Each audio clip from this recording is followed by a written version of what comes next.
सही मायने में हमारी आज़ादी की लड़ाई अब शुरू हो रही है। अभी शुरू हुई नहीं है, शुरू हो रही है। तो धीरे-धीरे कारवां बनता जाएगा और ये कारवां एक दिन समाज को उसके उच्चतम शिखर पर ज़रूर पहुँचाएगा। हमारा समाज ऐसा नहीं है कि जागरूक नहीं है या जागरूक नहीं हो रहा है।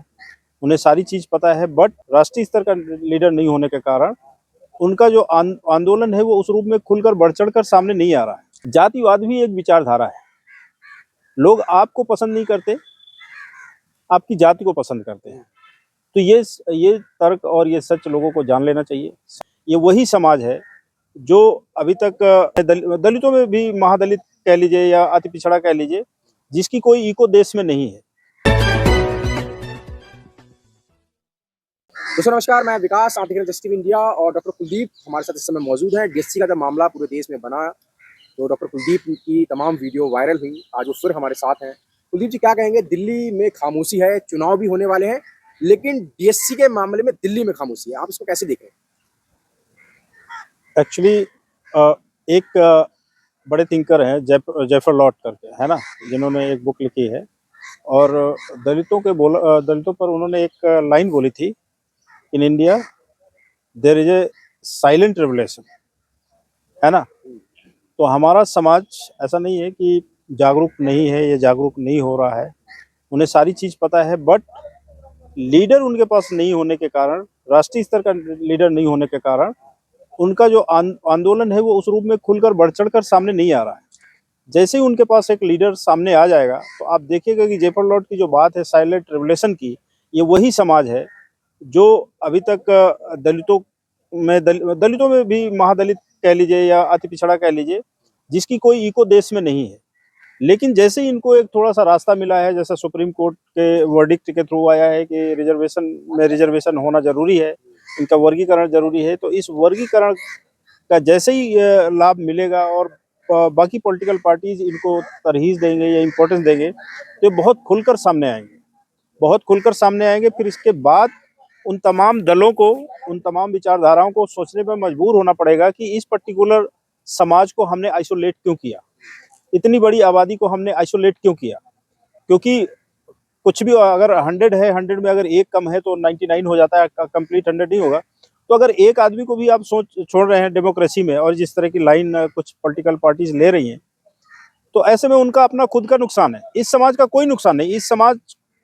ये समाज जिस पार्टी के साथ खड़ा होगा या जिस दल ने इसको तरहीज़ दी या इम्पोर्टेंस दी या उनको आगे बढ़ के हाथ थामेगा, तो आप देखें कि उस दल का ज़बरदस्त वोटों की संख्या में, नंबर ऑफ सीट्स की संख्या में बड़ा इजाफा होगा, क्योंकि बहुत बड़ी आबादी है इस पर्टिकुलर कम्युनिटी की। सिर्फ पर्टिकुलर कम्युनिटी नहीं, इस एक्चुअली वाल्मीकि शब्द में थोड़ा-सा कन्फ्यूज़ हो जाते हैं कि वाल्मीकि का मतलब एक ही जाति को लोग समझते हैं। वाल्मीकि में बहुत सारी उपजातियाँ हैं और ये सारी एक दूसरे से कनेक्टेड है।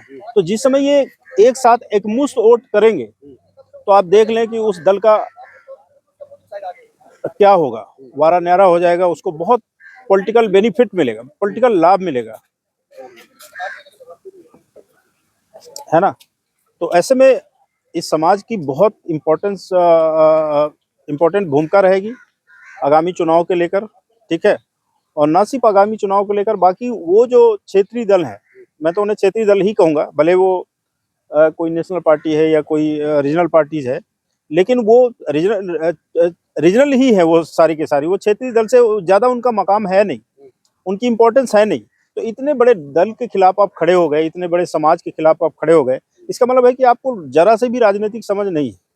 जिस भी पॉलिटिकल पार्टी के अंदर, जिस भी व्यक्ति के अंदर राजनीतिक अंडरस्टैंडिंग होती है, समझदारी होती है, तो कोई भी व्यक्ति अपना एक सिंगल आदमी छोड़ना नहीं चाहता। इन्होंने तो पूरा का पूरा समाज ही आइसोलेट कर दिया। तो इनको ये पे करेंगे कि जब ये साथ में थे तो इनको क्या फ़ायदा था, जब ये अलग हो गए तो इनको क्या फ़ायदा है।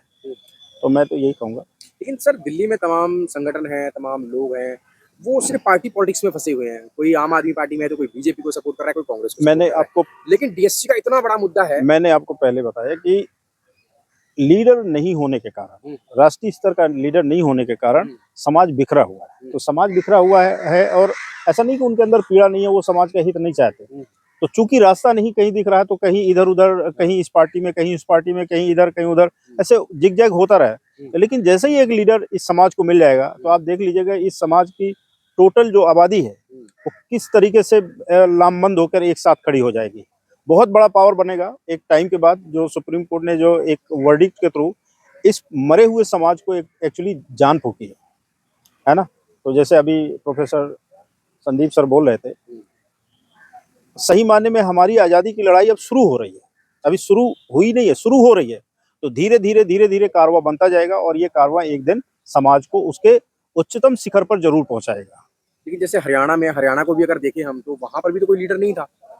लीडर नहीं था, वहां पर भी तो नेशनल लीडर नहीं था सर। लीडर नहीं था, लेकिन कुछ मामले में हरियाणा अलग है कि हरियाणा को जैसे पहले भी मतलब सब कैटेगरी का फायदा मिला, तो उसमें क्या हुआ, वहां पर अधिकारी वर्ग एक पनप गया। उत्तर प्रदेश में भी ऐसा करने की कोशिश की गई थी राजनाथ सिंह के द्वारा, लेकिन उसे तुरंत ही मतलब अगली सरकार ने उसको नल एंड वाइट कर दिया, ठीक है, खारिज कर दिया। तो कहने का मतलब कि पहली बात तो ये कि वो आरक्षण में कोई सब कैटेगराइज नहीं चाहते, कोई आरक्षण नहीं चाहता, लेकिन चूंकि हरियाणा में इसका इतिहास रहा है, 60s के दौर पे ये चीजें ऑलरेडी लागू थी, बीच में खत्म हुई, तो इसलिए वहां से रिवाइव होने की पॉसिबिलिटी ज्यादा थी, हरियाणा से भी ज्यादा थी और पंजाब से भी ज्यादा थी। हालांकि पंजाब ने लीड नहीं किया, हरियाणा ने लीड लिया, तो ये बड़ी अच्छी बात है कि कहीं से भी आवाज उठ रही है, लेकिन उठ तो रही है समाज के, और वो फिर धीरे धीरे देश के अंतिम व्यक्ति तक बात कहीं ना कहीं से पहुंच जाती है, चाहे वो आपके चैनल के माध्यम से हो या कोई और जो माध्यम हो, उन माध्यम के द्वारा कहीं ना कहीं वो आवाज लोगों तक पहुंच रही है और लोग आक्रोशित भी हैं, नाराज भी हैं, गुस्सा भी हैं और समाज के साथ खड़े हैं, मजबूती से खड़े हैं और चाहते हैं कि समाज आगे बढ़े। लास्ट सवाल भी मेरा ये है कि जो दिल्ली में डीएससी समाज है, उसको लेकर आप क्या कहना चाहेंगे? क्या हम तो मैं तो यही कहूंगा कि देखिए, भारत में जाति एक सच है, और जो लोग इस गलतफहमी के शिकार हैं कि विचारधारा भी कोई चीज होती है, जातिवाद भी एक विचारधारा है। लोग आपको पसंद नहीं करते, आपकी जाति को पसंद करते हैं। तो ये तर्क और ये सच लोगों को जान लेना चाहिए, समझ लेना चाहिए कि आपका खेवनहार कोई नहीं है, आपके साथ कोई नहीं खड़ा है ना। बुद्धा की लाइन है ना, आप दीपो भव का, कि आप अपने आप में प्रकाशवान बने, किसी दूसरे के प्रकाश से प्रकाशित होने की जरूरत नहीं। तो किसी के पीछे चलने से अगर आपको कोई लाभ हो रहा है तो एक अलग बात है, लेकिन 60, 70, 75 सालों में हमने देखा कि कोई लाभ नहीं हुआ, तो आपको न चाहते हुए भी समाज के साथ खड़ा होना पड़ेगा, एक मुस्त खड़ा होना पड़ेगा और हर रूप में खड़ा होना है। जो जितनी हमारी हैसियत है, जो जितनी हमारी ताकत है, उस व्यक्ति के साथ लगा दो अपनी पूरी की पूरी। जैसे कांसीराम का आंदोलन था, एक वोट एक नोट का, उसी तरह से आप अपने लोगों के साथ जुड़िए, उनको भी इसी रूप में आप सपोर्ट करिए, एक वोट एक नोट का, तो आपकी संख्या भी दिखेगी देश को और संसाधन भी आपको दिखेगा।